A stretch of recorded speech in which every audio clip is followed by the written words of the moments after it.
नमस्कार दोस्तों। आज हम बात करने वाले हैं जैक फिनी की एक बहुत ही कमाल की कहानी द थर्ड लेवल के बारे में। ये एक ऐसी कहानी है जो आपको समय, हकीकत और हमारी आज की दुनिया से दूर भाग जाने की इच्छा के बारे में सोचने पे मजबूर कर देगी। तो चलिए शुरू करते हैं। कहानी की शुरुआत होती है हमारे मेन कैरेक्टर चार्ली के इस एक दावे से। न्यूयॉर्क के ग्रैंड सेंट्रल स्टेशन पे, जहां दुनिया कहती है कि सिर्फ 2 लेवल हैं, चार्ली कहता है नहीं, वहां 3 हैं क्योंकि मैं तीसरे लेवल पर होकर आया हूं। और बस यहीं से कहानी का पूरा रहस्य शुरू हो जाता है। ठीक है, तो सबसे पहले ये समझते हैं कि आखिर ये चार्ली है कौन और उसके इस अजीब से दावे की वजह से उसकी अपनी दुनिया और असल दुनिया के बीच क्या टकराव पैदा होता है। तो देखिए, यहाँ पर कहानी का जो मेन कॉन्फ्लिक्ट है वो बिल्कुल साफ है।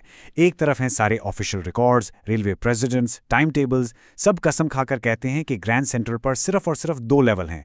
लेकिन दूसरी तरफ है चार्ली का अपना एक्सपीरियंस, उसका यकीन कि नहीं, 3 लेवल हैं। यहीं से हकीकत और कल्पना के बीच की जो लाइन है वो थोड़ी धुंधली होने लगती है। तो जब चार्ली ये बात अपने एक दोस्त को बताता है, जो कि एक साइकाइट्रिस्ट है, तो वो इसे एक नाम देता है, वेकिंग ड्रीम विश फुलफिलमेंट। अब इसका मतलब क्या है?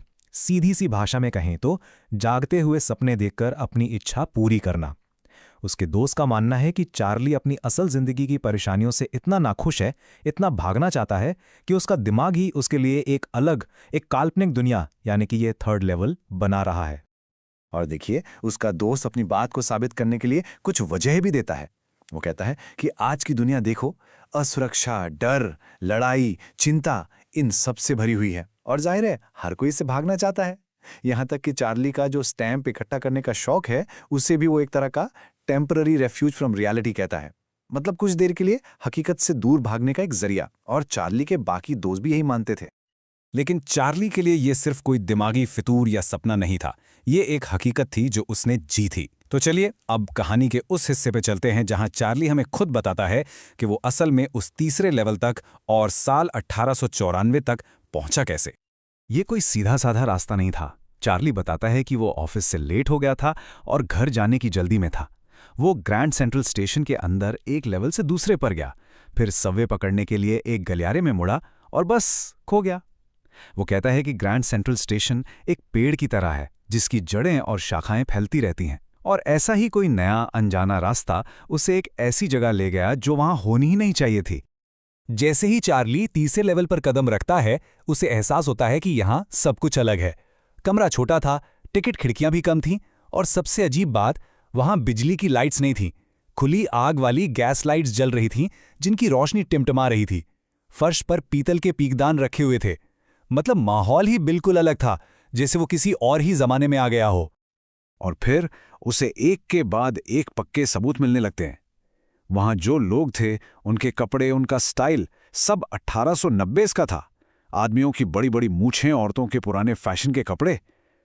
फिर उसने एक छोटा पुराने जमाने का ट्रेन का इंजन देखा, और फिर उसे मिला सबसे बड़ा सबूत, एक न्यूज़पेपर जिसका नाम था द वर्ल्ड, और उस पर तारीख छपी थी जून 11, 1894। अब चार्ली को कोई शक नहीं था, वो वाकई समय में पीछे चला गया था। तो अब हम ये तो जान गए कि चार्ली कहाँ पहुंच गया था, लेकिन सवाल ये है कि साल 1894 और गेल्सबर्ग शहर ही क्यों? आखिर चार्ली के लिए इस जगह और इस समय में ऐसा क्या खास था? यहां हमें पता चलता है कि चार्ली असल में किस चीज से भाग रहा था। उसकी अपनी दुनिया यानी मॉडर्न वर्ल्ड असुरक्षा, डर और युद्ध की चिंता से भरा है, और दूसरी तरफ है 1894 का गेल्सबर्ग, एक शांत सुकून भरी दुनिया जहां बड़े बड़े खूबसूरत घर हैं, गर्मियों की लंबी शामें हैं, और सबसे ज़रूरी बात, वहां अभी तक पहले और दूसरे वर्ल्ड वॉर का खौफ नहीं पहुंचा है। ये वो आदर्श दुनिया थी जहां चार्ली हमेशा से जाना चाहता था। तो चार्ली ने फौरन फैसला किया, वो अपनी पत्नी लुइजा के लिए और अपने लिए गेल्सबर्ग की 2 टिकटें खरीदेगा। लेकिन तभी एक प्रॉब्लम हो गई। जब उसने टिकट के लिए पैसे दिए तो टिकट क्लॉक ने उसे घूर कर देखा। उसके नए जमाने के नोट देखकर बोला, ये पैसे नहीं हैं। जाहिर है चार्ली के मॉडर्न नोट 1894 में किसी काम के नहीं थे। उसे लगा कि क्लॉक उसे जेल में डलवा देगा, और वो डर कर वहां से भाग गया। लेकिन चार्ली ने हार नहीं मानी। अगले ही दिन उसने बैंक से $300 निकाले और उन्हें पुरानी 1890s की करेंसी में बदलवाया। पर अफसोस, उसने कितनी भी कोशिश की, उसे ग्रैंड सेंट्रल स्टेशन में वो गलियारा फिर कभी नहीं मिला जो उसे तीसरे लेवल तक ले गया था। उसकी पत्नी लुइजा भी इस सब से बहुत परेशान हो गई और उसने चार्ली से कहा कि वो अब इस तीसरे लेवल को ढूंढना बंद कर दे। तो चार्ली ने लगभग हार मान ली थी। वो वापस अपने स्टैम्प कलेक्शन में बिजी हो गया था। लेकिन फिर कहानी में एक ऐसा मोड़ आता है जो सब कुछ बदल देता है। एक ऐसा सबूत मिलता है जो चार्ली के विश्वास को, उसकी पूरी कहानी को सही साबित कर देता है। हम इस सबूत को समझने के लिए हमें पहले फर्स्ट डे कवर का मतलब समझना होगा। ये बहुत सिंपल सी चीज़ है। जब भी कोई नया डाक टिकट यानी स्टैम्प रिलीज होता है तो स्टैम्प कलेक्ट करने वाले लोग उसे एक लिफाफे पर चिपकाकर पहले ही दिन खुद को मेल कर लेते हैं। पोस्ट ऑफिस की जो मोहर लगती है वो उस तारीख का पक्का सबूत बन जाती है। तो एक रात अपनी कलेक्शन देखते हुए चार्ली को एक ऐसा ही फर्स्ट डे कवर मिलता है जो उसने पहले कभी नहीं देखा था। ये उसके दादाजी को गेल्सबर्ग के पते पर भेजा गया था और इस पर 18 जुलाई 1894 की मोहर लगी थी। जब चार्ली ने उसे खोला तो अंदर कोई खाली कागज नहीं था, बल्कि एक चिट्ठी थी। और ये चिट्ठी उसके दोस्त सैम ने लिखी थी, जिसमें साफ साफ लिखा था कि तीसरा लेवल सच में है और वो वहां पहुंच चुका है। और यहीं पर कहानी का सबसे बड़ा, सबसे चौंकाने वाला ट्विस्ट आता है। चिट्ठी पर सैम के साइन थे। चार्ली को पता चलता है कि सैम ने हाल ही में $800 की पुरानी करेंसी खरीदी थी, शायद गेलिसबर्ग में अपना चारा और अनाज का बिजनेस शुरू करने के लिए। और जाहिर है सैम 1894 में अपना पुराना काम तो कर नहीं सकता था, क्योंकि सैम कोई और नहीं बल्कि चार्ली का वही साइकेट्रिस्ट दोस्त था जो तीसरे लेवल को चार्ली के दिमाग का वहम बता रहा था।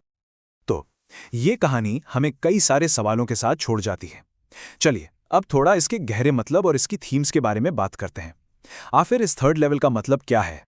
सबसे बड़ा सवाल तो यही है ना, क्या तीसरा लेवल वाकई में मौजूद था या ये सिर्फ चार्ली के दिमाग की उपज थी, उसकी तनाव भरी जिंदगी से भागने का एक जरिया था?